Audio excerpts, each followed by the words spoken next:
Now we're going to do something a little bit more advanced. Let's call this advanced doodling.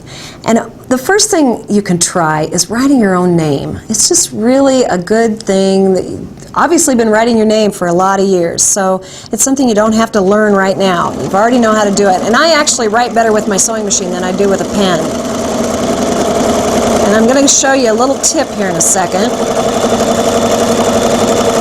Now I'm done with my first name, and to get to where I want to start my last name, instead of stopping, clipping the threads, pulling my bobbin thread up, and doing all that stuff again, I can just secure those threads a little bit right there, and then raise my needle up and jump to where I want to start the W in my last name.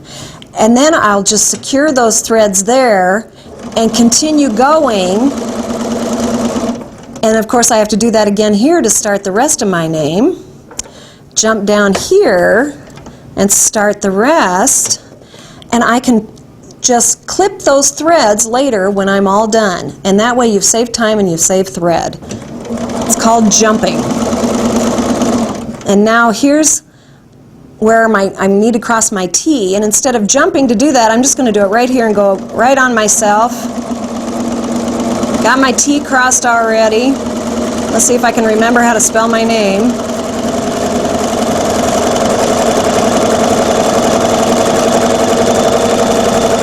And there we go. So that is one way. So see, then I can go right back here and just clip these threads and pull them off, and they're gone. And it's just really a faster way to start and stop a line of stitching, and that way you get much more time stitching. Okay, let's go from there into do some little, you can call these cobblestones or you can call them circles, but it's another nice background filler, and you're coming back on the same line of stitching a little bit, so it kind of makes some people nervous to do things like this, but it's okay. You can make them big, you can make them small. They don't all have to be the same size. As we know, nature never makes them the same size, so it's okay for us to make big ones and small ones. And that is a really nice background filler. It takes a little more time than things like stippling, but it's a really nice change of pace from some of the normal things that I normally do. Let me fill in this one little spot here. Okay, so there's some cobblestones. Let me take some more pins out here. And let's make some snowflakes. Snowflakes are always kind of fun. And this is where you're definitely backing up on the same line of stitching. And you're just making lines that cross each other. And of course, when you do them with the same color thread, you can really see how pretty they could be in a background. And you can make them big and small.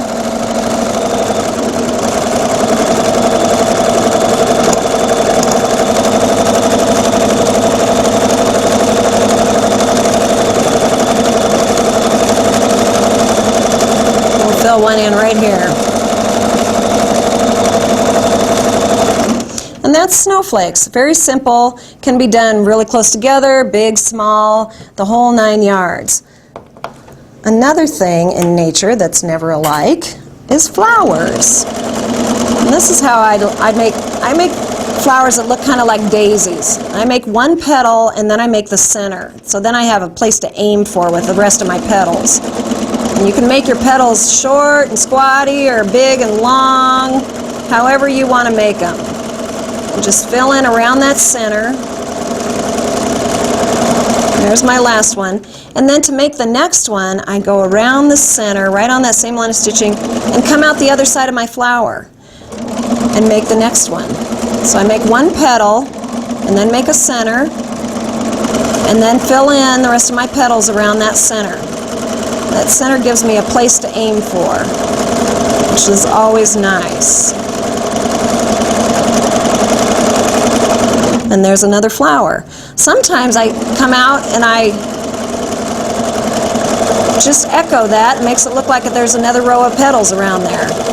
Very simple, but it fills in more area if you need more area filled in. And then you come through and come out the other side. So there's just all kinds of things. Like I said, there are no rules. You just need to kind of doodle and find things that make you happy. Another thing you can add to your flowers is a leaf. Well, that one was bad. Let's go try another one. So then you can do a leaf, and then another flower, and just continue on. Practicing, practicing, practicing. This is kind of like playing the piano. You just don't do it overnight. You got to practice some.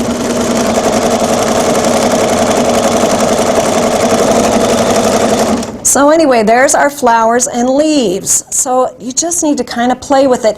You know, and I can't do this by myself. What I mean is I can't come up with a design that is just out of my mind. I always have to have something to look at first. That really helps me get going on this. So if you need a little help, take a look at my book. You'll find some other ideas.